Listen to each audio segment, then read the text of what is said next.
NFL podcast. Comes up with new bits faster than Gregg can kill them. From the Chris Wessling podcast studio, it's Around the NFL. I'm Dan Hanzus. Got some heroes here. Gregg Rosenthal, Marc Sessler. Apologies, I missed Monday's show. I haven't killed a bit in a while, by the way. Are we allowed to say where you were? Yeah, well, I missed the show like Tom Brady. I had a personal matter, and I needed to step away in August to tend to some issues, but I'll be back, and I am back. That personal matter was taking my 2 children with my wife to Legoland. 2 nights, 2 days. It's a lot. It's a dense voyage. I've been there. 2 days. A lot. It's there's literally a song in the Lego universe called "This Song's Gonna Get Stuck Inside Your Head" that plays on loop there. It's a lot.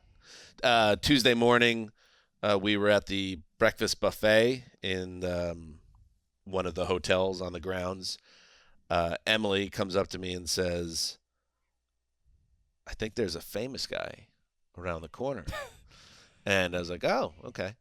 And she's like, "I thought at first he was a guy, he looks like a Southern boy. I thought maybe I went to college with him, but now I think he might be famous." And I turned the corner, and there he is. And I think this is a safe space. I don't feel like I'm blowing up his spot because by the time people listen to this, there's no way that you could do more than 2 days in Legoland. He's gone. Unless you were actually trapped there. Drew Brees was there with his wife and what appeared to be his young son. And I have to say, I respected Drew Brees for being in this mess hall, chowing down on room temperature sausage and scrambled eggs that had been battered by the heat lamp over hours. Just real every guy stuff. So we made awkward eye contact at one point. Two NFL giants, by happenstance thrown together, and it was a special moment. I would ask, number one, if people were, noticing him and approaching him, but were they noticing you and approaching you? I didn't get it. There were no sightings, no spottings of ATN from ATN fans. Although it did get me ruminating on fame and true fame when I saw Brees, because Drew Brees is Drew Brees. And one thing that jumps out to you about Brees is he does not look like superhuman like so many pro athletes. He looks like a regular dude, but he's under also 6 feet. Yeah, he's also one of the most recognizable professional athletes in this country over the last 20 years. Save to your wife, who thought it was a college boyfriend. Yeah. Well, I don't think a boyfriend, and I wouldn't. Again, when you talk about my wife, that's where I go with it. But when you talk about my wife, let's take it easy. So with the insinuations, he immediately goes there. I thought that was where my memory was of the distasteful. comment. It's distasteful. That's my wife. Oh, a man she knew in college then. But that's even more vague and bizarre. But anyway, I hope he wasn't bombarded by people looking for autographs, selfies, coming up to him constantly. But I don't know how it doesn't happen. It's crazy. Did you make while you were there, because they have the little huts where you can bring the children in for a little downtime where they can play with the Legos? Did you make anything? Did you sit down with them and make anything out of Legos yourself? And if so, what? I never touched a Lego. No. I can't even imagine what is on those Legos. And the children were sanitizing the hands at a furious level, put it that way. That's a logical argument to stay away. But I'm happy to be back. And thank you to Patrick Claybon for sitting in. Today's show, we are going to – listen, it's not March Madness, Greggy. It's September Madness. Well, it's technically August, right? But it's going to be September Madness because we have we're going to break down all of the Week 1 games. There's 16 of them, 16 games, 32 teams, 0 teams on bye, and we're going to do it bracket style, March Madness style, to figure out what is the best game of Week 1. And yes, is it probably the Thursday night opener between the Rams and Bills? I can imagine that, but our job is to not be so basic about it and really drill down onto what game is going to be. What is the game that gets you? Well, it's juiced? the one we're most excited for, right? What gets you juiced? It's like Week 1's the best week of the season to me. All the teams are as like unknown as possible. We've had this whole offseason to get ready. Now we've got about 3-4 weeks to literally get ready just for these matchups. I mean, just you putting it out there that Bills-Rams, like we got to figure out if that's not number. I mean, I'm not going to vote for it now. I mean, I'm bringing that thing down. Well, also the way this works, like there could be a Cinderella that goes and meets Bills-Rams. Absolutely. That's what I mean. And Gregg always looking to consume power, gain it. Sure. That's not influence. true. There's 3 of External power. So if Gregg says, I want to take out the Rams and Bills out of the bracket just because I want to be different, I'm a big man. There's still 2 other voters here. Absolutely. And majority rules. Absolutely. But you say it's going to be the game we're most excited for. And is that the best game? Is that maybe the most meaningful game? It's Here's my concern. I don't think that would be my number 1 game I'm most excited for. So that would be just being honest. Well, here's my concern. They're both good. Yeah, here's my concern this exercise is not to tell everyone that Rams-Bills is the best game. So I would love for some, juice to be involved. But if it gets bounced out early, I'm concerned because Gregg is already saying he wants to be an agent of chaos, and Marc and the Rams has well documented their relationship. Maybe the Rams aren't going to make it to number 1, so maybe hang around and see what is the best game it's of like week the 1.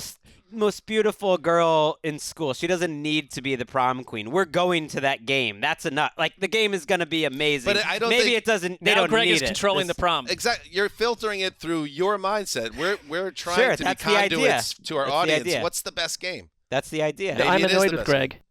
Are you? Because I am. I'm not, because I think it sets up the segment to be spicier than Spice just is going good. chalk. Spice is good. All right. Yeah, we don't want to go chalk. But before that, let's do some news. Really accentuates the butt cheeks. Yes, Dan Talika, a.k.a. Dan Campbell, head coach of the Detroit Lions, from episode 2 of Hard Knocks. And if you love Hard Knocks, or if you love this show, if you love both, you got to check out the Hard Knocks podcast with me and Colleen Wolfe. Episode 2 dropped last night. We talk about Dan Campbell, of course, but it wasn't all Campbell in episode 2, Marc. There was a lot of ya boy, Blauhard, stand up. But it was a little bittersweet. Fudge. What was that, Dave? Fudge! There was a little bit of bittersweetness to it all because it didn't end in a storybook way in episode 2. That is the nature of David Blau. There's a reason he's often forgotten by the public for months at a time because he's, nestled deep on the roster. But I think we learn more about the person, and there is a sense of tragedy to his on-field career potentially. But the person himself, I thought, did a nice job on Hard Knocks. I love this coaching staff, we'll just save it for your guys' comments, you and Colleen. I mean, the show is great. Speak up. I find this to be my favorite. I've had issues with Hard Knocks when it follows just typical beats, and like you get into episode 2 and 3, and it's the same old business. I feel completely different about this one. The energy of this team, and I even think with Dan Campbell, who I understand he's a bit of a soundbite machine, and people latch onto that.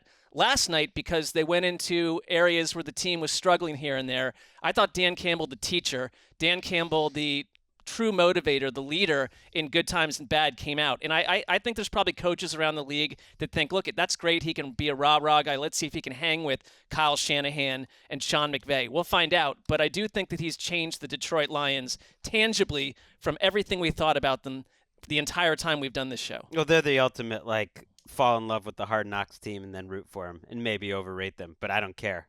I'm in.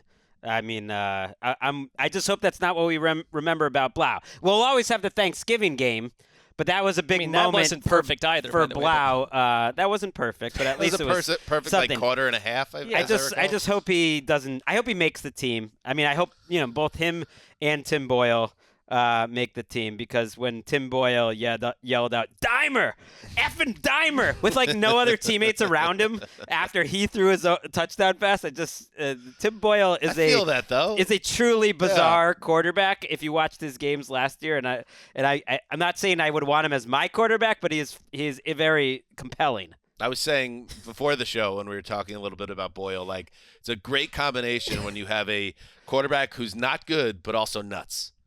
But also has a howitzer that they're just is totally unpredictable, that they're clearly intrigued by. They've been trying to give him this job, but I don't know if he's totally unpredictable arm is what you're aiming for at level of the sport. And reminder to the UK fans listening to this show, Hard Knocks drops for you guys in international territory on Friday, so watch it and then check out the podcast with Connie and I. Or That's check out. that's how long it takes to send the tapes across the sea by boat. It is. In some levels, it's still 1981. Let's get into it. Let's start with the Chargers, who get a deal done with Derwin James, 4 years, $76.4 million extension, $42 million guaranteed. He's the highest paid safety in league history. Don't tell Jamal Adams. It's like an information campaign now in Seattle, just shutting out everything from the outside. I think Jamal should be fine with God. how he's been taken care of financially. Sure. I mean, sure. I'm sure he's fine. Anyway, Derwin James, fantastic. When healthy, hasn't always been the case, but obviously the 26-year-old is someone that the Chargers, Marc, believe in very much to be a mainstay in the back of their defense. Well, it starts with Brandon Staley, who's spent the last 2 off seasons reconstructing this defense, and sometimes regime changes change what you feel about the player. He could not be more all in. He called him the signal caller and the heartbeat of the defense. He said he also does not look at Derwin as a safety, which I think, but as an impact player, I think that was probably great for the Derwin James Holden camp and the agent when you're like, you're not going to just get paid as a safety. You're going to get paid as the most expensive safety because you're way more than just one positional type of player. And I would look at this Chargers defense on top of who they added in free agency, J.C. Jackson. You've got Joey Bosa, Khalil Mack. I think that Brandon Staley, with a healthy Derwin James, is set up to do what he wants. And if you're Tom Telesco, these are your first-round picks over the last 5 years.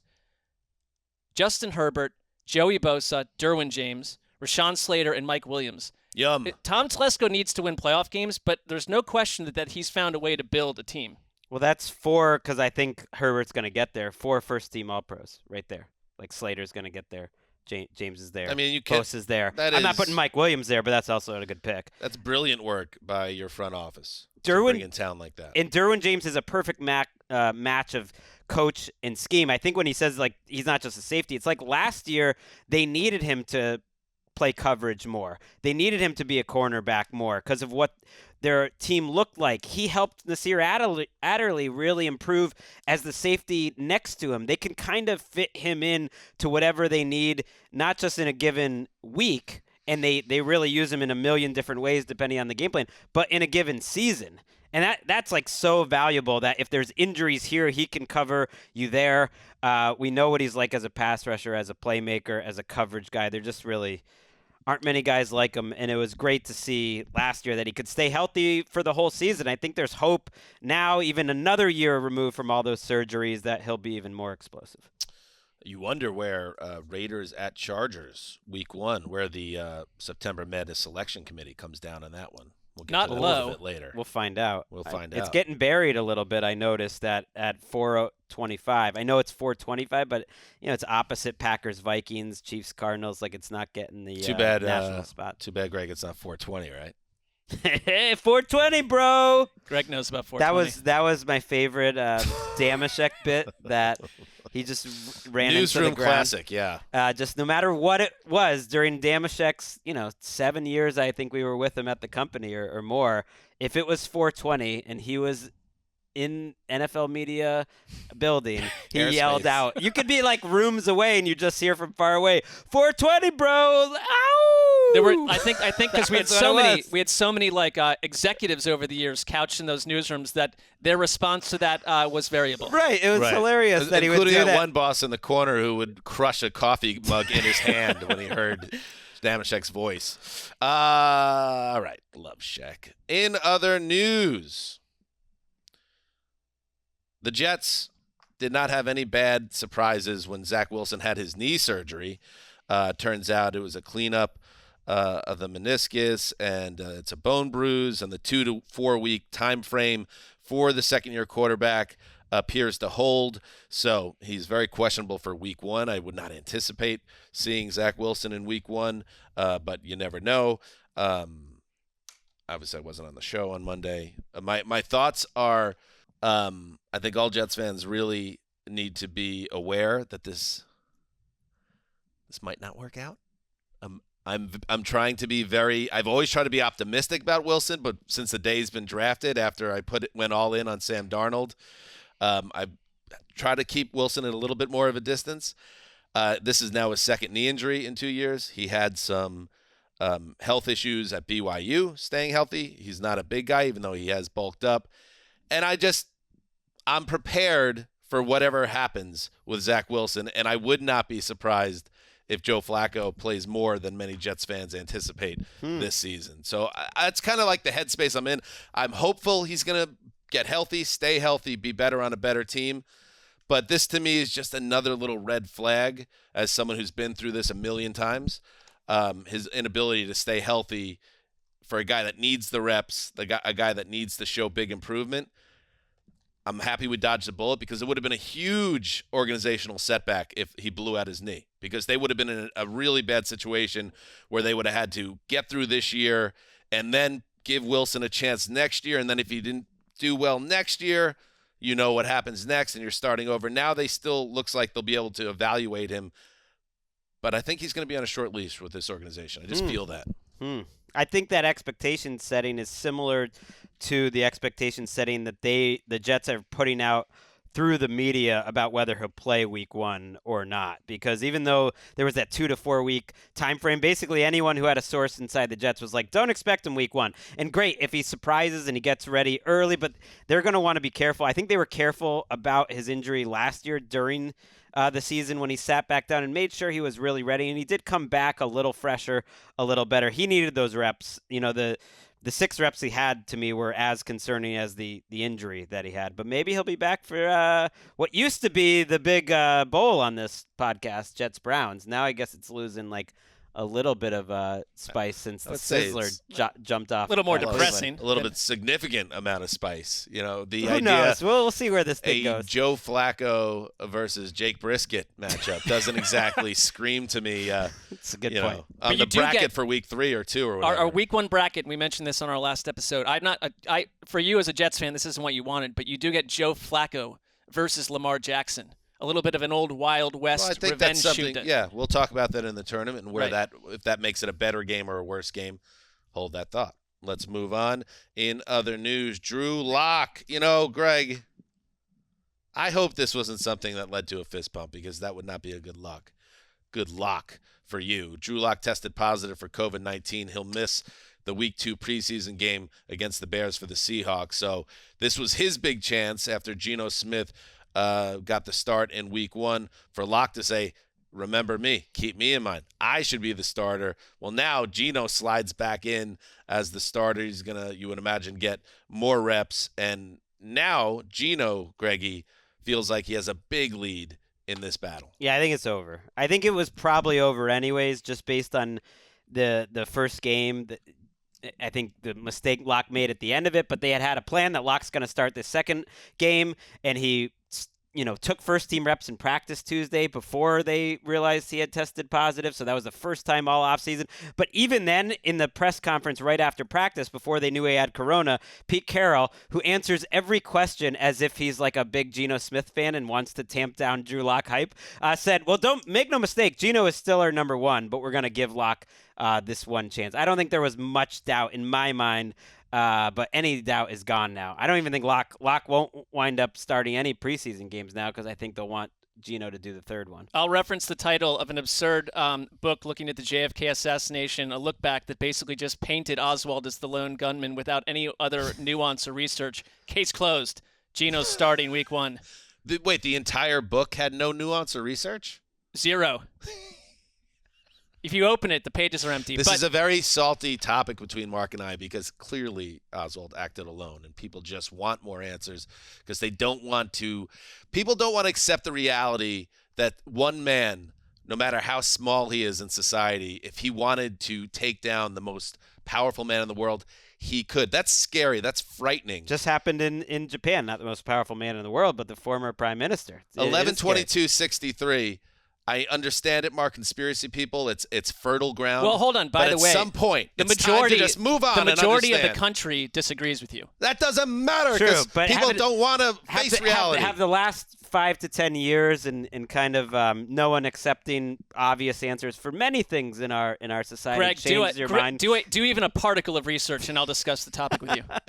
I told you it's a spicy topic between me and the Sessler. And Greg tried to wade in, and he just got electroshocked. Well, he didn't like who I was connecting him to there. Well, it's not connected. A lot of conspiracy theorists out there. It's not connected, and you're doing an ill job with that. Those conspiracy theorists kind of ruined it for the other conspiracy theorist people. I feel like you're like a good conspiracy theorist person. You don't deserve to be grouped in with that other group, Mark. I Thank you, and I also don't group myself in with that other group. Thanks for the confirmation, though. I don't know what happened to my voice there. All right, Carl Nassib is back with the Bucs, 29 years old. The NFL's only openly gay player. He was released by the Raiders in a salary cap move back in March. But here he is, back with the Bucs. He spent 2 seasons there, reunited with Todd Bowles. Gregg, a nice addition here for Tampa, a guy that maybe was overpaid by the Raiders but was not ineffective. No, I think he played pretty well with the Raiders as like a role player, and I think it's just nice. It's good to see him back in the NFL. I think it would have been a disappointing end, and there's no guarantee he makes the team, but it would have been a disappointing end that the NFL's first openly gay player, and he loses his job the next season, and he doesn't come back because I just didn't think that there was anything going on beyond the scenes. And there's a lot of players out there right now that don't have jobs that I'm surprised about. Trey Flowers is one. Like J.C. Treader is a guy who's the NFLPA head where no one's brought up the B word, blackball, but it's like this guy just played 72 straight games or whatever it is as a pretty good center in the league, and no owner is giving him a job. It seems a little sketchy. So, and there are 2 teams with center issues. Right, and so I was happy to see Nassib back in perhaps more. the league. And I think he's going to be valuable to them. They're very thin. I'm just saying that the Bucs and Browns were both 2 shattered obvious at teams, the pivot position. but there might be in the pivot other teams that aren't feeling so hot about it, but they're not being public about it. That's all I was saying. At least 2. The Vikings. The Vikings right. with Garrett Bradbury. I have no idea where you're going with this. I don't think he's just saying. This is like when Schrager didn't realize that Bruce Willis killed John Travolta in Pulp Fiction. Spoiler on GMFB. I don't know if it's to that degree because you're being very vague. But I'm saying there are 2 teams we know of that easily. There's like probably JC more Treader. is what he's saying, which I think is that's true. possible. The Vikings, that's another one. Right. And spoiler. A lot of spoilers. Yeah, it's been a while. Although it kind of spoiled it because at some point I would watch Pulp Fiction again, and by now I've forgotten that. I actually didn't. I have no. Well, that's what happened. That. That's what happened to Peter Schrager, I think. But I also don't have a lot of sympathy for the concept of that. It's not an anti-Peter Schrager thing. I don't either. He's wonderful. Make that clear. It's not. I think a lot of people. I think if you watched it in 1994 and have not watched it since, it would be easy for things to escape. your Right. memory. I think at this point, though, Schrager and Marc's relationship, I don't know if it's going to recover at this No, it's point. great. I tweeted at him, and he tweeted right Well, back at the me and said, elevator incident is something that we don't. That was a positive, The though. respect. Well, You are attempting to frame it a certain way as you've been doing all show with a variety of topics, but this is just another one of those things. but to your point, good that Nassib got a job because I remember He deserved to. If you look at his PFF grade Sure. last year, he played quite well. Yeah, back in March when he got released, I said on the show, I was like, yeah, keep an eye on this one because now if he doesn't get signed, it would not be good optics for the league, and I'm glad he's still in the league. And on some level, even though you'd like to think it's not a factor, it's not a total surprise that it's Todd Bowles and this Bucs staff that's giving him the job. Like the most kind of open and diverse staff in NFL history, essentially. They're probably lucky that Cam Gill had a foot injury too. That's sort of what opened the door for this. But you're right. Like, they know him and they're bringing him back. They're thin there. They do not have a third rusher. In other news, we talked about the Blauhard Nation. Nkemdiche Nation is in mourning today. The former first rounder, he was cut by the 49ers. And is he going to sing a song? No, I'm not. I like to sing the songs during times of hope for Nkemdiche when he's joining a new team. This makes me concerned because, now several teams have said goodbye. He's not getting younger. I hope I sing about Nkemdiche again, but we don't know. And finally in the news, speaking of players who had wild pre-draft stories, I want to bring this up because I watched it last night. The Manti Te'o documentary on Netflix. It's called Untold. It's part of a series. The Girlfriend Who Didn't Exist. And if you were someone that works in football or is a football fan or just remembers the story, I cannot recommend this enough because it really does give you such a better understanding of everything behind it. Both the victim in this, and make no mistake, Manti Te'o was very much a victim in this catfishing scam. And the man, now woman, identifies as a transgender woman who catfished Te'o during his final years at Notre Dame. And I think it's really sad. It's a really sad story. And we were covering the NFL for NFL media when all this went down. I remember I was at that combine where he spoke, and it was just like and it was 400, a zoo, and you see clips of that. I remember being in the second level at Radio City Music Hall interviewing then Notre Dame coach Brian Kelly about the Te'o when he got drafted finally by the Chargers. He fell out of the first round because of this scandal. And then you learn more about him. He speaks on how it stuck with him after, as you would expect. And he said it affected him on the football field. It kind of changed the way he approached life, the way he felt about things. His instincts weren't the same. And, you could say, all right, but also maybe he wasn't a guy that was a good fit in the NFL. Maybe he wouldn't have lasted. And he did hang around with the Chargers, then the Saints. He bounced around a little bit. He's currently out of the league. But 8-year career. Yeah, so which is nice. But the falling out of the first round cost him millions. And the fact that he probably didn't get to reach, I believe him after watching this, that took a toll on him mentally and physically. So check it out. I can't endorse it more if you're someone that wants to hear the human side of that story.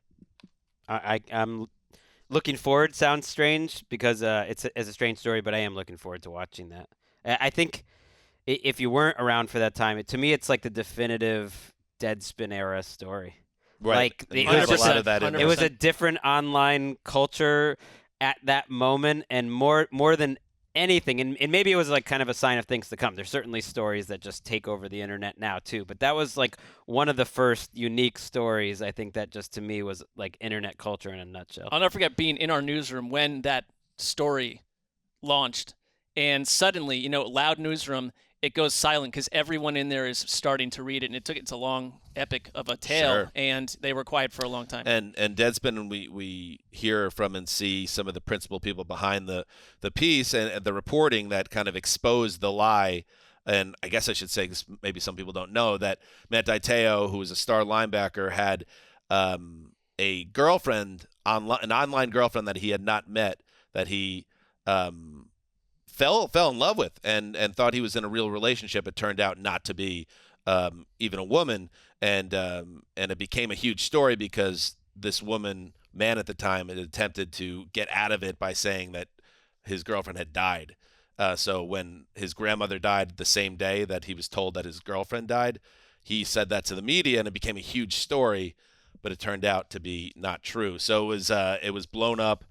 And it was just a crazy story, and interesting how society's changed, because he was vilified by people, Te'o, and a lot of the conversation was, oh, he must be gay. That was what everyone was asking about Manti Te'o after this, instead of taking his word for it or giving him the benefit of the doubt. Really sad in some ways, many ways, actually. All right, let's take a break, and when we come back, September Madness.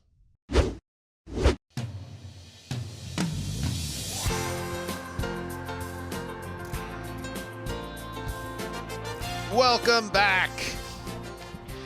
March Madness, whatever. Not such a big deal. The one shining moment we care about is September. September football, September Madness. Is there a word instead of madness that allows us to have that sizzle, the double M sizzle, and SS? September Sizzle. Yeah, I mean, it was right there for you. I like That's it. not September not sizzle. You want to go? I don't know. Two writers, I thought. I was hoping. September What if you flip and go like sensuous September? I Surprising September. Yeah, I like to have the month first. Okay. All right, let's workshop. September 6. Oh, wait, no, that's See, Greg, not that's accurate. inappropriate. Not accurate. You've gone in sick the wrong man. direction. All right, this is what we're doing. We are excited for week one. How could you not be excited for week one? Like Greg said, like the reason why I love the draft, for instance, it's hope season. Everyone's feeling good about their team, and everybody. Until like 4 o'clock Eastern. All right, calm down, All right, well. tortured Browns fan. Everyone is thrilled for the start of a new season. I can remember being a kid and getting up early, and I was like, Mom, I'm going to church early. I'm going to the 11 a.m. mass. I need to clear the decks for the start of another season. I woke up with a bounce in my step, and I still do on some level, even after all the years of misery for my own fandom. So there's hope for everyone. Yes, even Jets fans, even Browns fans. Well, let's not talk about the Browns, but we will talk about the Browns because we're going to go through each game in week one, bracket style. And yes, you don't get mad at me. Don't shoot the messenger. The selection committee has ranked all 16 games, 1 through 16. You were the selection committee. Again, we don't need to dive in. This is like the JFK assassination. This is not the time or place to try to figure things out. Don't investigate. How things happen. Yeah, there's no conspiracy here. This is Case what closed. it is. Case closed. The selection committee has come in with a 1 through 16. Let's start with the bracket. And if you're watching on YouTube, you can see this beautiful bracket behind us. If ever there's a show to watch on YouTube, this is it. Soon we have Randy playing a Vanna White role, but that's coming up in a little bit. Yeah, Chavez Ravine is in studio for the first time. I'm excited about that. So let's start. And again, like we said at the top, the Buffalo Bills, who are everyone's Super Bowl darling pick this year, are traveling to SoFi Stadium to face the defending champion Rams on Thursday night in the kickoff game on September 8th. That's obviously a big favorite to win this bracket, but we'll see. We'll start with the 1 seed. Of course, it's Buffalo at Los Angeles against the 16 seed. And again, I didn't choose these, but if you have any issues with the seedings, absolutely share that. That's a good way to get into conversation about these games as well. So it's Buffalo at Rams, number 1, against Jacksonville at Washington, 16 seed. And again, Jaguars fans, Commanders fans, I understand we're about to, take command on a new season, but somebody had to be 16. And well, you did what CBS is is going to do, or Fox. I'm not really sure. They're going to get the 7th, broadcast team. But this seeding does get to sort of what are you looking for in week one. And as much as I'm not going to be like too hipstery and pick Jags Washington here, there is part of me that is more interested in seeing the Jaguars specifically play a game of football in the year 2022, especially week one, than I am about the Rams and the Bills, just because I expect the Rams and the Bills to be there at the end of the year. And if they start out slow or something crazy happens where it's a one-sided game, Bills-Rams, I'm not going to read too much into that because I trust that these organizations are as consistent as any in the NFL and they'll get there in the end. Whereas Jags, like the Jags are all new. ETN's new. Trevor Lawrence in his second year. Like I am very intrigued to watch this Jaguars team, and it almost makes me want to vote for them right off the bat to be a little 16 versus 2 St. Mary's. I mean, you can if you want. Mount St. Mary's, by the way, which is in West L.A. I don't know where it is, and yet I've probably driven by it every time, Mount St. Mary's. And that said, the committee, I'm not sure who's on the committee, nailed the 16th seed here because it is very clearly that game. And I do find the Jaguars intriguing because they're frisky this year. Yeah, they went through like a traumatic experience last year. So how does Trevor Lawrence recover? What does it look like with Doug Peterson not being pissed off and operating with a new team with a new chance there? Washington does not intrigue me as much. I feel like if Washington were to lose this game, it begins a journey that could be very troubling for a team that does not have a lot of juice and that I struggle to believe in. I don't find their playoff berth a couple years ago genuine, and I think what happened last year was much closer to reality. And you'd have to be an anarchist, Greg, for me to join you on voting for Jaguars. I'm not voting. Okay. I'm not voting because of Washington. But if I was, you'd make the argument this might be as interesting as Washington is all year. Would you not say that Bills-Rams is the best kickoff game we've had in a very long time? I'm searching for one that intrigued me more. I can't think of one off the top of my head. It's a great game. Good job by the amazing. schedule makers. right. So let's move on. And Chavez Ravine's going to update over here. Playing the John King role on the Get ready. The Illustrator. So Rams, Bills. The Rams, Bills move on out of that bracket. Let's now go to the 2-15. And this one, I think this surprised some people. We have Raiders at Chargers. A lot of talk about the AFC West and what a fun division that is. Well, right off the gate, we got Raiders, Chargers again here at SoFi. That's an accident. Not an accident. That was not on purpose. That's not some LA bias. None of us are Los Angeles fans. Maybe Marc is now for the Bolts, but they are the 2 seed here. Interesting. Against the 15 seed. Duck in the tomatoes. Sensitive folks incoming. Giants at the number 1 seed in the AFC last year, the Titans. So Raiders at Chiefs versus Giants at Titans. Who's coming out of this matchup? Well, I definitely am more intrigued by the rematch of the Chargers-Raiders, which was maybe the game of the year in Week 18. But I do find it interesting. The committee feels very differently than the broadcast teams. Now, Week 1 is the only week, I believe, all season. Maybe there's some at the very end where there's 2 national games in the late window. But there's only 4 games total. And these 2 games that are matching up here are the 2 ones that aren't national. Raiders-Chargers is getting buried with like a 4th team, and so is this Giants-Titans game. But I as much as I'm curious to see what's happening with this Giants team specifically, because there's such a mystery to me with their offense, and Dable and Saquon's looking good, and it's like 5 slot receivers. This is not that intriguing a matchup.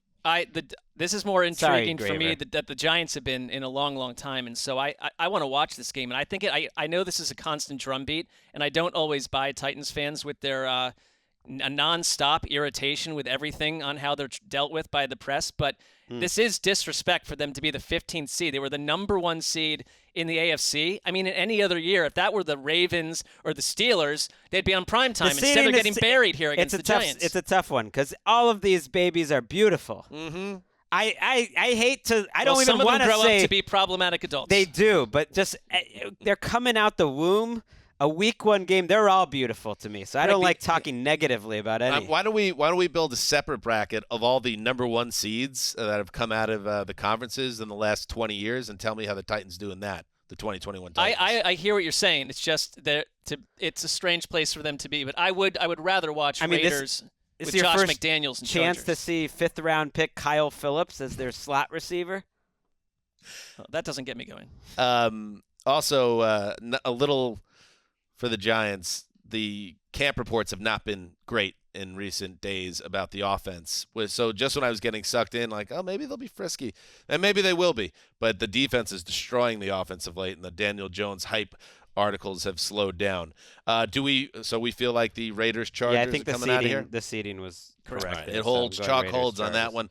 Let's move back to the other side of the Chavez bracket. is loving this. He's a Raiders fan. He loves seeing his team back in the spotlight. Maybe he's not a Raiders fan. He's actually a Packers fan. Oh, my God. Packers I fan. blew Nice it. job, Gregg. All right, how about a little 9-8 action? This is always fun. This is the one in March that you want to check out. How about the Philadelphia Eagles at Detroit Lions squaring off against the Pittsburgh Steelers at Cincinnati Bengals? Ooh, this is a toughie. Again, majority rules. What are you thinking, Marc? Yeah, initially I made my own rankings of the games, and Sure. I never would have thought this would have been the case a couple years ago.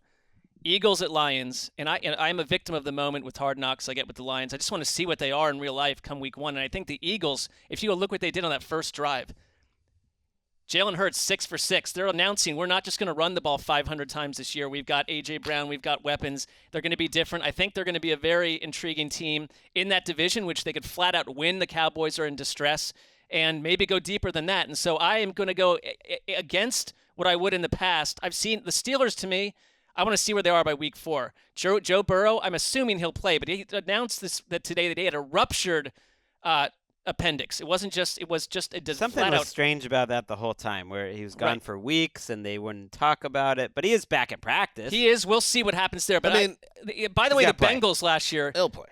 he'll play. But the one thing I liked about the Bengals last year, and this is, remember when, like around November, when I started to get real amped up on them, and they'd be up and down. It's because here's what they did to Pittsburgh a year ago. Against them. Yes, I did on our television show. Yes, I did. Here they beat the Steelers 24-10 and 41-10, and they beat the Ravens 41-17 and 41-21. Ooh. So they basically, I thought, announced to everyone, we can dominate our Early division. statement game here, because if they don't win this one, then suddenly you're like, okay, these are not. I feel like they're Bengals. being overlooked, and people are not. They're not being treated like so? the AFC title team. And I'm with you. They really aren't. But I'm gonna go Eagles Lions. It pains me because Eagles Bengals is maybe the Super Bowl, the most realistic Super Bowl I want to see. So my two teams I'm just rooting for. Sure. Going up against each other. And Eagles Lions was a terrible game last year. Remember how the Lions, they're in every game. Nope, not against the Eagles. The Eagles wiped the floor with them a year ago. And so maybe the matchup is problematic for their defense, but there's no way I'm going against Eagles. I want to see this Eagles team in Week 1, and I want to see this Lions team. I think it's cool that the game's in Detroit too, so you get all this build up to the game. My vote is Pittsburgh at Cincinnati because I like AFC North slobber knockers. I want to see what's going on with Cincinnati, if they'll have a letdown. The quarterback situation, obviously, in Pittsburgh is so muddled still. I don't know. But I will go with that. But you guys both have Philadelphia, Detroit. So that is the choice. It's our first upset. Moving on. Moderate, an 8-9. No, I mean, but it is technically an upset. Technically speaking. Absolutely. On the other side, how about a 10-7 showdown? You're doing great, Randy Chavez, by the way. Very professional. I apologize Handwriting. about the Raiders Yeah, thing. that was bad. I mean, All right. this is embarrassing. Speaking of the AFC North, speaking of Marc's former favorite team, the Cleveland Browns are a 10 seed against the Carolina Panthers. So Baker Mayfield against his old team, that is spicy at 10, and are up against the Patriots at Dolphins. I like this one. This is a tough one because the Patriots, obviously there's intrigue around them every year. This year you're wondering what version of the Patriots are we going to get? How's the offense going to look with Josh McDaniels gone and everything, a new offense being installed there? Mac Jones, what does he do in year 2? And, of course, Miami, expectations are through the roof for the Dolphins after their big acquisitions in the offseason. So I think the Dolphins need to win this game. I think they need to make a statement in the AFC East right off the bat. But Baker v. Cleveland's pretty nice. It is, but I'd be fine watching kind of that on the side just to see moments with Baker and see what's happening because there's the whole Marc on a Sunday thing is going to be strange here with the Browns. It's going to be Are troubling. you not going to be assigned Browns games? You're not going to take them anymore? We'll see. Let's see there are things that Marc can control in terms of the message, and there are things that we'll be able to see just by working with him on Sundays. Or you could go to the source. I have no interest in watching them I'm saying, and this isn't to impugn upon your integrity, Marc. I'm saying once the season starts and the Browns are playing, will you not be involved? Yeah, we'll see. It has been an off-season of transition in many ways, and the Browns have been the baby thrown out with the bathwater on many fronts. So I'm not interested. You're giving them baby status? Well, I'm not interested in the Cleveland Browns. Here's the thing. They're a dead team. They're the least interesting team in the NFL to me. And it's not just because, I'm rooting against them because of what the Deshaun Watson trade, and I am. They're boring.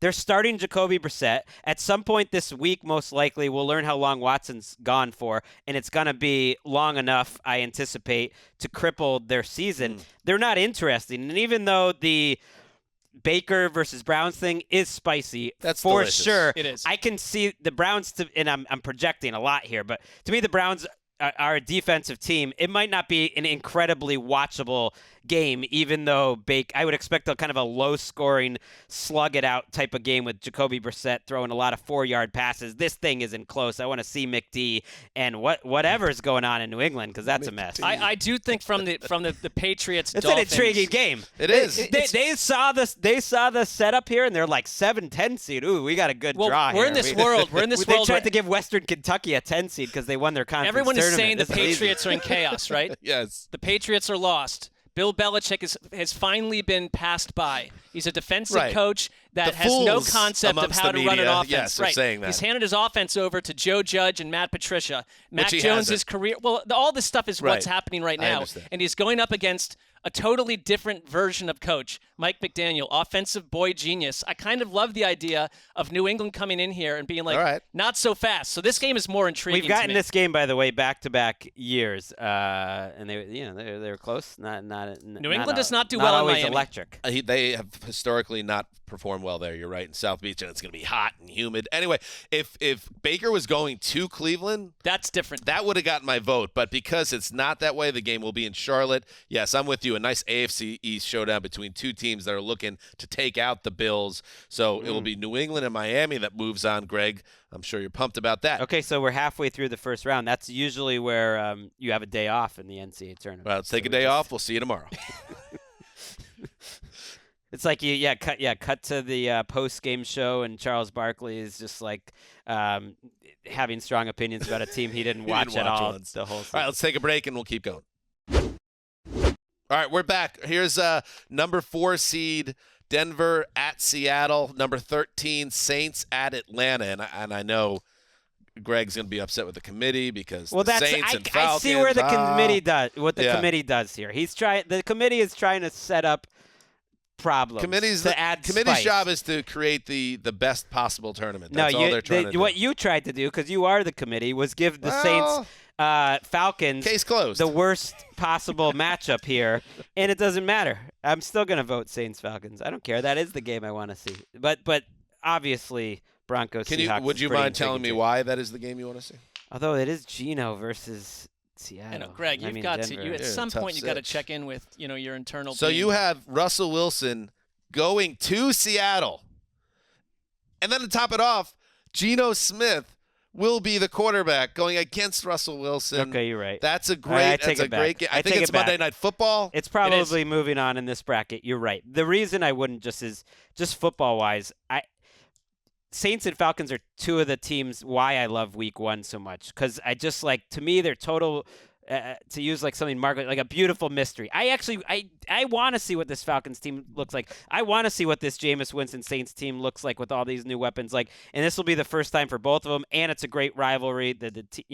So it's. I think they got jobbed by the committee, but I changed my mind. Sorry, Marc. I'm high on the Saints as well. The Falcons are like you guys are saying about the Browns. They just, to me, lack sizzle, so it makes it to me. So they're seeming so much more watchable. They might, but here's the one thing. I think that Arthur Smith, we're going to learn. They won 7 games a year ago with a nothing roster. I think he's a better coach and way more creative than he's getting credit for. I look at what he did with Cordero Patterson, and even in their first preseason game, the way that they used Marcus Mariota and then Desmond Ridder, and I could see both of them in the game in various ways as ground quarterbacks. I think they're going to be a weird watch, and so I'm intrigued to watch them, but I'm not going to vote for them over this Monday night clash. It's like the old cliche. It's hey, they could play in a parking lot, and these teams would go at it. They could play in a high school field. The committee meant no field. disrespect, Greg. Just for the tweets from Falcons and Saints fans, this is a great. All right, on the other side of the bracket, we have the 3 seed Tampa at Dallas. Interesting. So Tom Brady going to North Texas to face the Cowboys. Always we box think office. Tom Brady. We hope. Most likely Tom Brady. And then against the 14 seed Colts at Texans.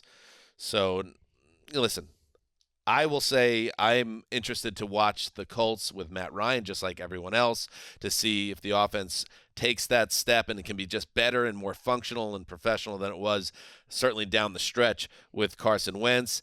I'm not buying into some of the Texans heat that's popped up a little bit around these parts yet. Maybe they will be fun to watch. We got Texans over corner over here. Yeah, no, I'm not dumping on the Texans. I'm just saying, okay, let's see it before I'm actually in. But I have to Bucs.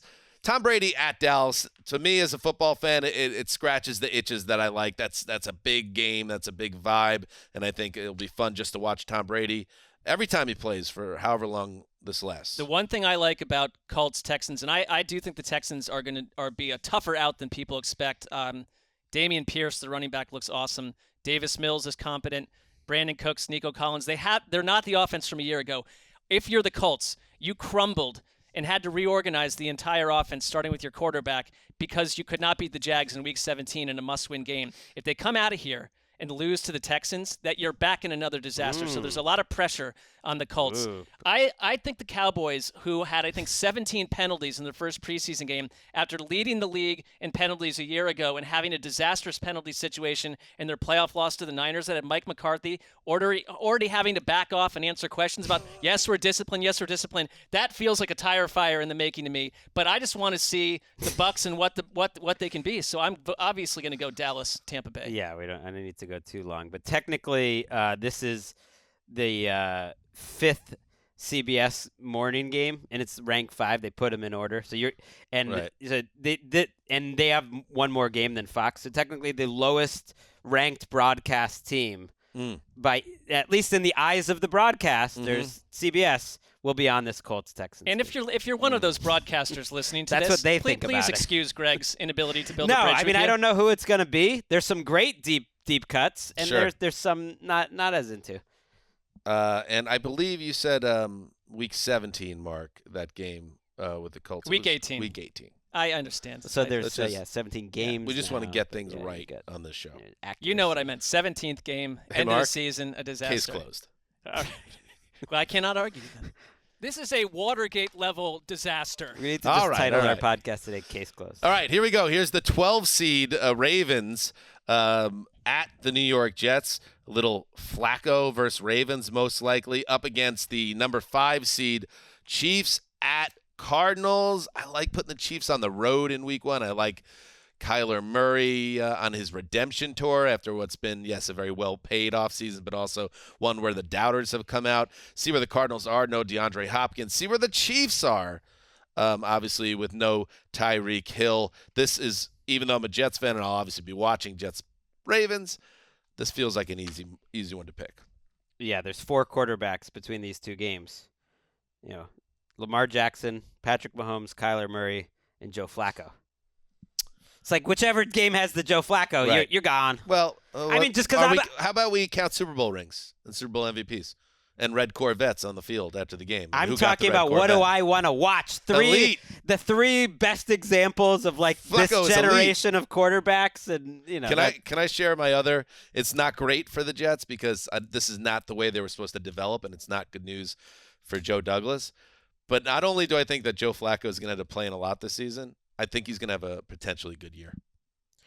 Well, All the camp reports are glowing. He's like and 14 for 17 like he day after day. has, Well, he was has a better than Zach offensive Wilson line. than last year, and there's a lot of reason to think he and even Mike White might. You know, there's a chance they're better I don't know than about Zach Mike Wilson. White. Mike White is He had 2 games, and one of them was better than basically Zach Wilson's best game. that Mike White game never happened.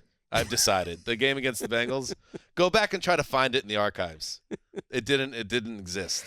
I'm with you. Flacco might get off to a good start, and then get Look out. interesting. No, because let's say he gets off to a good start. When Wilson's healthy, he's the number 2 pick. He's going to go back in. But if he Zach Wilson's it like he did in year 1, and the Jets are, Here's put the in a problem. box. It's 2022, and we're talking about Joe Flacco for like the 4th time on this show. That's the problem. I absolutely am going Kyler Murray. Yeah. After everything that has happened this offseason, Yeah. I can't think of almost anyone. I'm with you. No, Yeah, I know we're you all- are. I we're know all you are. there. But it's like Yeah. this isn't a totally All right, intriguing Randy's situation. writing it in. That's All right, Randy's moving subtle in. way of saying move on, guys. All right, We've that's gotta good. That's finish the show. Chavez really steering the show properly.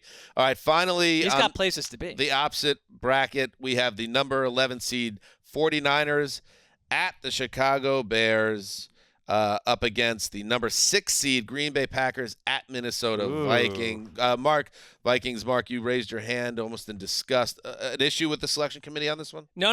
I don't. It's just that it's so clear to me. It's like I get it. I want to see the Vikings come out and say this is a different version under Kevin O'Connell of Kirk Cousins and this team. Maybe you are. You have to win this game to prove that to me. Trey Lance, after what we just saw in that preseason game, I think Kyler Murray's the most interesting watch for me as a quarterback, just out of weirdness. But the most interesting debut around the league is Trey Lance and how it translates. Because if he is what we saw in that game, and it was only 5 attempts, so I don't want to overreact to it. There's more to go. It's a bad Bears team. It certainly looks like it. This Niners team suddenly looks completely different to me complexion-wise, and they become a team I'm fascinated with. Love both these games. Tough draw for both teams. You know, Tough draw. It came out and they're just like they're disappointed. Like, but ooh. but week 1 to me is about new stuff. And to me, even the Bears, that's new. This offense with Justin Fields.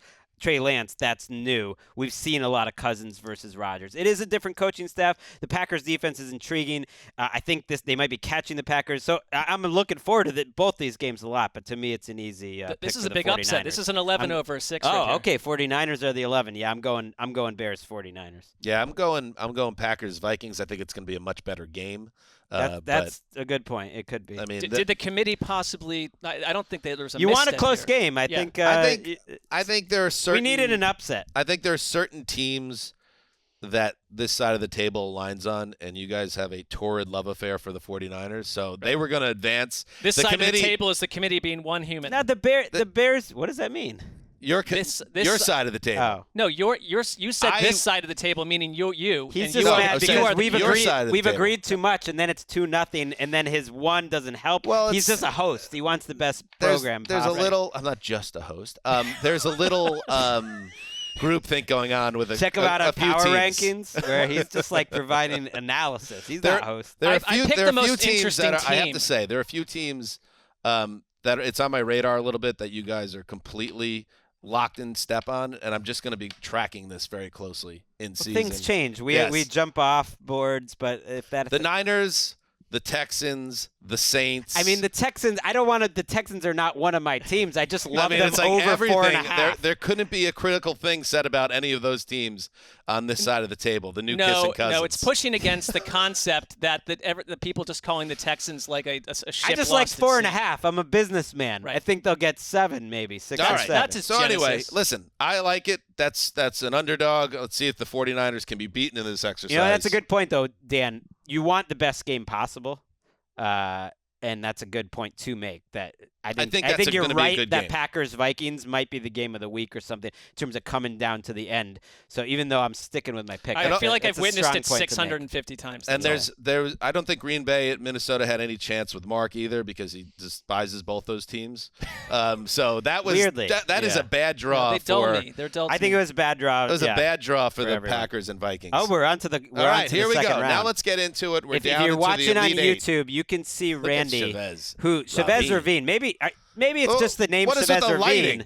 lighting? We weren't ready for this. Chavez has a great head of hair, and the lighting Excellent. isn't totally showing it. All off. right, so if you could move out of the way, Randy, so the audience on YouTube, you could stand right in the middle. Actually, You which got is it. kind of You fit right in the stand in the middle. middle, It's and then perfect, point with two hands. No, move over a little bit over. And like More. audio listeners who More. are like, No, and then "Hey, other hand. you're forgetting about us." There we go. This is like one time in Perfect. 1,050 right, episodes. here we You're go. Fine. Rams Bills against Eagles Lions. I love it. So you have the number 1 seed against the number 9 seed here. Let's throw the seeds on there, Randy, just to help me out as well. What do you guys think one about versus this one? 9. I want to hear what you think. I feel like we've been going first too often. I think I'm with you guys. I don't want it to, because you guys are pretty locked in on the Lions as well, it seems. In general, I'm intrigued by the Lions. I think they're further away potentially than people want to talk about because they're just such a fun story. But seeing them in Ford Field to open the season after this all this optimism, that's fun. The Eagles, again, I'm not as in love with the Eagles as Gregg Rosenthal is. I'm intrigued by them. It's a good matchup. But Rams-Bills is just, to me, that could very well be the Super Bowl, so I don't want to overthink it. I'm with you. I think the Eagles Lions got as far as they need to go. If this were a real tournament, it's been a nice season. But I'm going Rams-Bills because it's like they're like. I'm trying to imagine what is the motivation here. The game had a nice season. You're saying? Yeah, I mean, I'm treating them like a team. Like it's essentially they're a seeded Good job, team. Fing. Yeah. It's like Peterson. Yeah, no, not Doug Peterson. I mean, Dan Campbell and Sirianni are both they're cooking up ways for this to be intriguing. It's an event. Let's keep it close, guys. I'm really proud of you, inanimate object matchup. I got to say that the matchup last year where the Eagles dog-walked them and then the Lions' defense is my concern. On paper, up front, they're good, but they were bad. They struggled last year, and this matchup was not good for them. And so I do worry that the Eagles could walk away with it. I'm with you, Rams-Bills. All right, let's move on then to the opposite bracket. We have that AFC West showdown. AFC West is so fun this year, as we know. You can make a case really for any of the teams in the division, and two of those teams, the Chargers and the Raiders, face off in week 1. So the number 2 seed game up against now an AFC East showdown.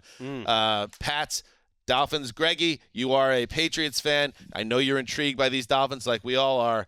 Do they have enough to take out the AFC West, the best division in the league? Yeah, they do. Oh. People didn't see this coming. And you know what? I'm a little like Marc is trying to be here. I turn down the fan volume. I skip watching Patriots live for about half the games this season because I like to spread around what I'm watching live throughout the season. Disconnect, not get as emotional. But I just think pure football-wise, this Patriots team could be anything. This Dolphins team could be anything. The Dolphins are as intriguing as almost any team in the league to me. And as much as this was a great matchup, Chargers, Raiders. Those teams could be anything also. That's the whole hook of week 1. How can you say those teams can't be anything? That's fair. They're kind of similar roster. I guess they don't have Bad sign. Randy just looked at his watch. Yeah, that's not looking good. Chargers are a team I'm familiar with. This matchup is a matchup I'm familiar with. I guess for some reason I feel like the Dolphins are totally this fresh egg, and the Patriots' craziness in the preseason where everyone's talking about how bad they look actually makes me more intrigued about them because I just want to see what Well, it makes me more intrigued about the Raiders because the Raiders are thematically the reason that the Patriots are a mess because Josh McDaniels left New England, leaving them in a hot mess, and goes to the Raiders, and the reports are that the offense is looking intriguing. You've got Devontae Adams with Derek Carr. Derek Carr always playing the card of no one's paying attention to us, even though 85% of sports writers thinks they'll probably make the postseason. I'm going Justin Herbert and the Chargers versus the Raiders. All right, so I get to break the tie on this one. I think Chargers Raiders is the game. And this is no shade to the AFC East matchup here because when I start to watch the games on Monday for power rankings, if the Dolphins Patriots is a good game, I'm looking forward to watching that game. But there's a lot of juice in the Chargers, and they are a Super Bowl potential contender. And what does Devontae Adams and that Raiders offense look like at home? The black hole is such a fun vibe, even though the game's I not don't at the know, black though. hole. This is supposed to be what we believe in. I have a hard time believing Dan Hanzus, Monday morning, September 12th, has these two games. They both end. He already knows both of them were good. Let's say they both went down to the end. That he's choosing Chargers, Raiders. I think the AFC East in him. Dan's been did a the Raiders Patriots guy, win or though. lose the game? Let's say they lost. I don't like the Dolphins either, though. Okay, fair enough. No, and Justin Herbert and my son Harrison loves Justin Herbert. I'm going with that game. So, no. Okay, chalk so far. 1 and 2 seed into the semis. All right, let's move on to the 4-15 matchup. No, 4-5 matchup. Denver, Seattle again, and then you have KC and Arizona. So again, you have not to reiterate too much, but you have the Russell Wilson revenge game with Geno Smith prominently involved. And let's be honest, Marc, let's leave Gregg out of this second. That's a detriment to the game that Geno Smith's involved. So you got to factor that in. Meanwhile, you have Kyler Murray against Patrick Mahomes, two highlight reel quarterbacks. That's my pick. I think KC, Arizona, in a slight upset moves on. It's mine too because I want to see what Greggy, shut out. I want to see what the Chiefs' offense. You can speak looks on like. it though, Gregg. Maybe. I feel like we've touched on Geno Smith 48 episodes in a row. But let's see what the Chiefs look like. And also, again, I'm just going to say what I said before about Kyler Murray. I can't wait to see what happens to the Cardinals. This is not talking stupid. about conspiracy. This is the anti-Geno cabal. Give me a break. Cabal. They had, I don't know, remember if it was a WNBA game or a soccer game, but they had I think it was Sue Bird's last game in Seattle, a tribute video of Seattle greats all saying, "Thank you, Sue Bird. What a legend. Your last home game in Seattle." Everyone's watching it. On comes Russell Wilson to say congratulations to Sue Bird. You know what happens? A stadium full of boos for Russell Wilson in Seattle for a tribute for Sue Bird. It's going to be nasty there. Classy. I mean, Russell Wilson going to Seattle and possibly people say revenge game. This is a legit revenge game. Him and Pete Carroll ultimately didn't like each other, and were going to have a divorce. And I can just see this game being, I don't care what you think about Geno Smith. Maybe it's not going to be stylistically beautiful. It's going to be close in the fourth quarter. That's what Pete Carroll Seahawks do. And to me, there's just going to be a lot at stake. I was going to take this to the end, to the championship. This was my number one pick. So it was going to be the game that, like, it survived a tight first-round game, and then it goes all the way to the title, and yet, you guys Gregg, robbed it. You've been ousted. You're out. Case closed. And by the way, Seattle Seahawks fans, come back to us. I'm just going to read some Seahawks quarterbacks before Russell Wilson was around. You remember Charlie Whitehurst, Seneca Wallace, Tavares Jackson, Rick Meyer, John Kitna, Matt Hasselbeck, Trent Dilfer. Matt Hasselbeck did take him to a Super Bowl. Very well. Yeah, loved like there. one of Ring the worst honor. Super Bowls. Ring of honor. I'm just saying. He was Well, a totally cooked Super Bowl. they love Jim Matt Hasselbeck. Zorn, Well, you're right back in that world, Seattle. old Warren Moon. Let me just say something here. If you see Russell Wilson on the Jumbotron and you boo, and by the way, Russell Wilson is paying tribute to one of the great sports heroes of the city's recent history, shame on you. And may you be cursed with 1 million Geno Smiths from here on forward.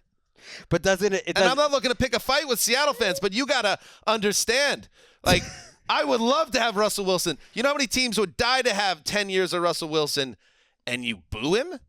Because he couldn't get along with the coach anymore, who, by the way, might be losing his fastball, throwing 86 miles per hour at this point, but management sided with the coach, throwing 86 with a flat slider. Gregg, why are you celebrating that? I'm enjoying his dad's mad dog like rant here. Really more Fran. That's a bad job by you, Seattle fans. It was really more Francesa now that I think of it, but it did end off beautifully. I love that the NFL put this week 1. At first, I was like, why? But now I like it because I think the emotions are as raw as they're going to be, and just get it. Do it first. This thing's beautiful. I think I think that's my number 1 pick. And not to mention, if you're a Geno Smith fan, you make sure you get to see him before he gets benched. So you get week 1, there you go. I was going to say there's no downside here, but of course there's downside. He could play terribly. But there is a glorious upside chance, which I'm hopeful for, which is that the Geno Smith Seahawks win this freaking game. All right, well, guess what? They're out of this tournament. Let's move on to the final game for our Final Four. The Cowboys and the Bucs, the number 3 seed against almost impossibly the San Francisco 49ers and Chicago Bears, the 11th seed. Make the case, boys. I don't even know. I kind of want you guys to make the case to me. I'm right. Well, you know my feelings. I tried to vote out the Chicago Bears game already. All right. So, Marc, we can actually. There's no rules. I'm against actually this. with We can you. speak and hear. We can decide whether we want to, join as a tandem and give this some spice. Get an 11 seed to the semis or not. No, I'm going to go Dallas, Tampa Bay. Nice try, Greg. I love you also. All right. Yeah, I mean, I have no problem with that. I can't wait. The Bucs are one of those teams that are totally familiar. I'm kind of buying the Julio hype, by the way. Just Well, buying that's it. your opinion. I'm kind of buying him like beating Xavier Howard in the joint practice and being like he's the one healthy. dude, but his feet and his lower half has to go through. He's probably going to be on the I don't practice during the season plan, but he's still got to make it through games. This is going to be a great game. He's gotta stay healthy. The other one That's hard has to too much imagine. blowout potential. And don't forget, this was a fantastic Week 1 opener last year at Wesleyan Manor. We'll miss going to Wesleyan Manor. We watched that game with Lakeisha last year to start the season. And Lakeisha's doing great in St. Louis. Let's now move to the Final Four. Rams, Buffalo Bills, the 1 seed against Chiefs, Cardinals, the 5 seed. I gotta go chalk. Gotta do it. And I know I don't want this to end in a deflating manner, the segment, but again, I don't want to overthink this. I think the Chiefs-Cardinals game is fun and potentially a shootout. But also DeAndre Hopkins isn't there. That kind of deflates the Cardinals balloon a little bit for me. So I will go with the 1 seed making it to the finals. I didn't approach this exercise with like multiple crusades that must occur. I mean, I think the Chiefs and Cardinals got to where they deserve to go, and the best game of the week is Rams-Bills. Yeah, I'm with you. It's a strange exercise because ultimately when I look at these games, I have more affection for some of the role players out there rather than the superstars. Like the superstar in this case is Rams-Bills. And yet Jags Commanders, I think they're coming off the bench and hitting like 3 threes in 4 minutes. And you're like, ooh, Jags Commanders, how about that? But they're not going to win the game for you. You need your superstars. I like that. That was a good take. And moving to the other bracket, Chargers, Raiders, all the way to the finals. Proud of you, game. Against Cowboys, Bucs. So the NFC East champion against the NFC South champion, but that was last year. Who do you have in this one, Gregg? Now, do announcers play a role here? Yes, it's the experience of watching the game for sure. Okay. That's why I'm not factoring in that we're going to be at Rams Buffalo. In fact, I could ding it for that because I kind of like sitting and watching it with the announcing team there. Who's calling that Thursday night opener? Is that it's going to be Al Michaels and no, it's going to be it's Sunday Night Crew. It's going to be the Sunday Night Crew. It's going to be Tirico and Collinsworth. But the great thing about Week 1 is you get them twice. You get them on Bucs Cowboys Sunday night too. They're doing their own doubleheader. Don't tell Collinsworth; he doesn't know yet. That's one reason. Hey, man, that guy loves ball. He'll do it every day of the week. That's one reason I'm going to go with them. It's also another reason I should have convinced you guys into the Geno Bowl because that's going to be ESPN's Buck and Aikman debut. The fact that you call it the Geno Bowl I am is exhausted. insane. But it's going to be Russell Wilson against the Seahawks. Buck and Aikman on Monday Night Football's debut, and you gave it. That's great. And you just gave Chiefs. But it doesn't mean I won't watch it. I'm going Cowboys. I'm going Cowboys. I'm literally contractually obligated to watch the game. I'll be watching it and I'll be enjoying it, but it ain't the Geno Bowl. Bucks, Cowboys. What a way to cap that first Sunday. Your vote doesn't matter, Marc. No, it doesn't. I mean, I actually would have gone the other way, but that All right, 2 which to 1. takes us to the finals. How about a little drum roll here? Rams, Bills against Cowboys, Bucs. One Can I versus just point 3. one thing out? If you're watching this on YouTube, this looks insane. I think Chavez Ravine did a really nice job with the bracket. Visually here, it looks great, but it just on that screen there, it's it looks like madness. You're right. It does like Oswald. Maybe he didn't act alone. It was Chavez. So we've come around. He's doing great. All right, here we go. It's time. Where are you going? It's tough. I know you don't want the 1 seed to make it. I don't want the 1 seed to win, but I also understand that it is the best matchup in Week 1, and to me, it's a shout out to the schedule makers who were smart enough to give us a banger in Week 1. I don't like when you have a huge division game on the Thursday night opener. I'm with you. Because you need those games to marinate a little bit. But give me one of these, an intra-conference AFC favorite versus NFC favorite. See where they're at. See it, really get the season off to a good start. It's the best game. It's my pick. What about you guys? Well, so here's the thing. Dallas, Tampa Bay, you mentioned it. We all got together and watched it a year ago in Week 1. It's amazing. It was, but we're not going to double down with the same matchup 2 years in a row when I already am not that intrigued by the Cowboys. I pulled for this matchup over and over because of Tampa Bay, but Rams, Bills, I guess the exercise, I wouldn't call it, mute. It's like it is. We did what we did, but it is the best game, and I think it had a tough journey to get here, but not really. It's just simply the best contest. It's my pick. It's one of those things. It's not about the destination. It's the journey. The journey was enjoyable. It's the journey. Well, the Rams, they're always complaining they don't get enough pop from your power rankings. Like you actually weirdly ranked them, number 4 or something after they won the Super Bowl. You just like, I'm just joking there, but at some, you kept. I got some members of the Rams you kept burying front them. office unhappy about a divisional round power ranking. Right. So here we're giving them their shine, and I do think the Bills' weird training camp where. I don't think Tre'Davious White's playing in this game. We'll have plenty of time to talk about this game, but I don't think he's playing in it, and their cornerbacks look a little shaky. And, the Rams, as much as you tried to campaign against them, Marc, you know what they did last year in all 4 games? They delivered entertainment. All 4 of those playoff games. Well, here's the thing. I just voted for them every time in a row. That's fair. Well, it shows what a pro you are.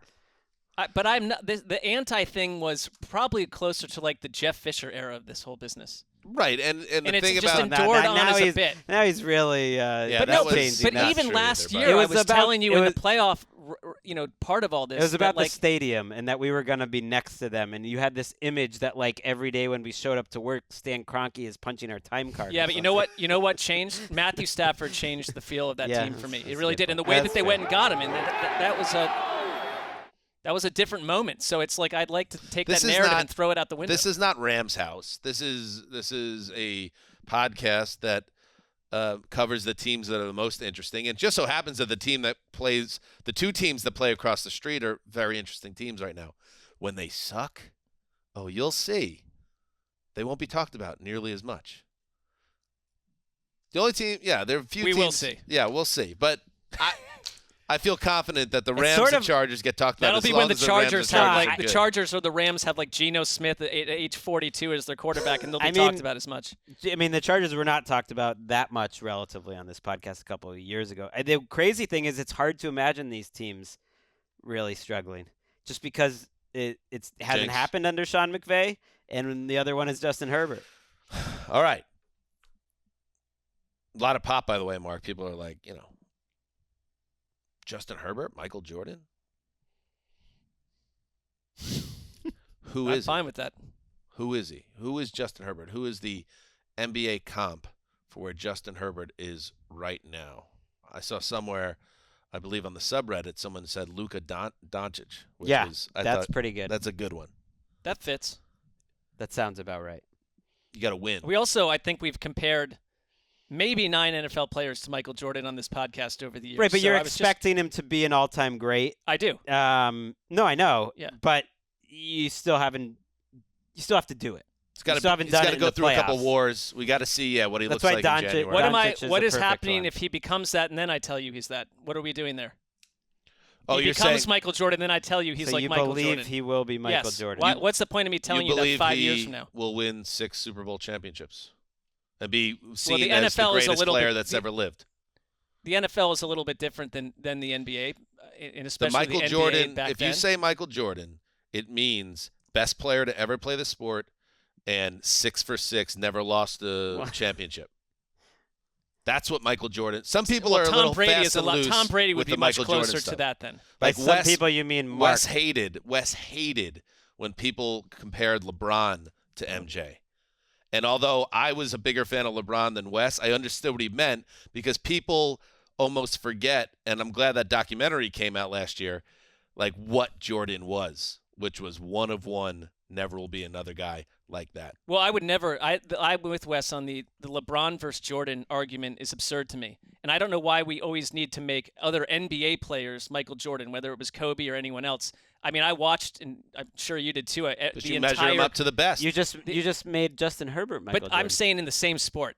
Like, there is only one Michael Jordan, but a lot of people who are comparing player X to Michael Jordan in the NBA right now did not watch Michael Jordan. Even Tom Brady, though. Tom Brady has lost more Super Bowls than any quarterback ever. Yeah, but I mean, like, football is completely different than basketball. I mean, you don't. It's like that's Tom Brady. The argument Tom I hate Brady the least. I mean, because he made more championships. He didn't, lose as many in the conference. No one will ever do what Tom Brady did. That is, I think, why Justin Herbert does. Why people sometimes push back because I'm not just. You're going just for title count, and I hear what you're saying. No, but at this greatest point, player Herbert ever, most championship or perfect championship record in the equivalent of the NBA Finals. I think here's the thing: if Justin Herbert has the kind of body, like with sports science in 2022, that would allow him to play until he's 40-something, I think we're going to be in that world. I do. I don't think there's been a bigger – like, I couldn't be a bigger Justin Herbert fan and believer, and that's for the whole last 2 years. So I'm with you. But to be Michael Jordan, he would have to stand apart not only from – like, he'd have to be considerably better than Patrick Mahomes and Lamar Jackson, and then he'd have to be considerably better than Aaron Rodgers and Brett Favre and all those guys. Here's the other thing. I threw it out there. All right, it wasn't like we were, down at like Cook's Tavern talking about it, and then it gets lost in the wash. It gets commented on. It's like I just said it. I do think he will be one of the greatest quarterbacks of all time. Let's throw out Jordan. You're talking about his build and sports science. You're talking Tom Brady, because Jordan wasn't known for his incredible longevity. Brady, of course, the stats, the Super Bowls, Randy just checked the his longevity. watch again. This time it made sense. You're saying he's the next Tom Brady. When you say Justin Herbert is the next insert superstar all time. He'd be You're the talking about person. Brady. He'd be the person I would pick. Okay. But a lot of that, because it's not the NBA where you just get 2 or 3 of your friends and you win 3 titles. It's like you have to be in the right environment on the right team, and that's not entirely Justin Herbert's control. All right. That is how it works. Great little capper there. Thank you to everybody for listening. We'll be back on Thursday with another episode of Around the NFL. We appreciate your support. Until then, heed the call.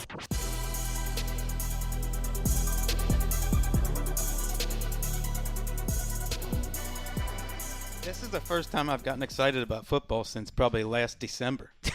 Really? What about the Patriots-Chiefs maybe January. AFC Yeah, okay. Championship game? That was a great game. How January. about the Saints? Oh, he's keeping it real.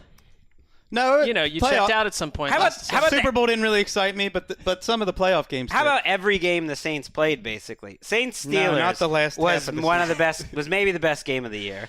The Saints Eagles was a terrific game, and then the Saints NFC Rams. Championship game was not the best game, but it was exciting. Both Saints-Rams games were good. Yeah, come on. Good stuff. So Football. Wes is We like excited it. again. I guess let's start with Wes then. That he has a week 1 game. What's getting you started? Well, so many different ways I could go, but let me start with Rams at Panthers. I like these matchups that kind of make a statement at the beginning of the year. How good is this team? And I think the Panthers, I'm looking at them to be the Panthers that they were in the first half of last season when they looked like a legitimate playoff contender. And their defensive line is better now. Some of their skill position players are better. So can a guy like Curtis Samuel, can he make a kind of leap like Christian McCaffrey did last year? So to me, that's a good litmus test going against the NFC representative from the Super Bowl, the Rams. I would not consider the Rams a heavy favorite in that game. I think it's a statement game.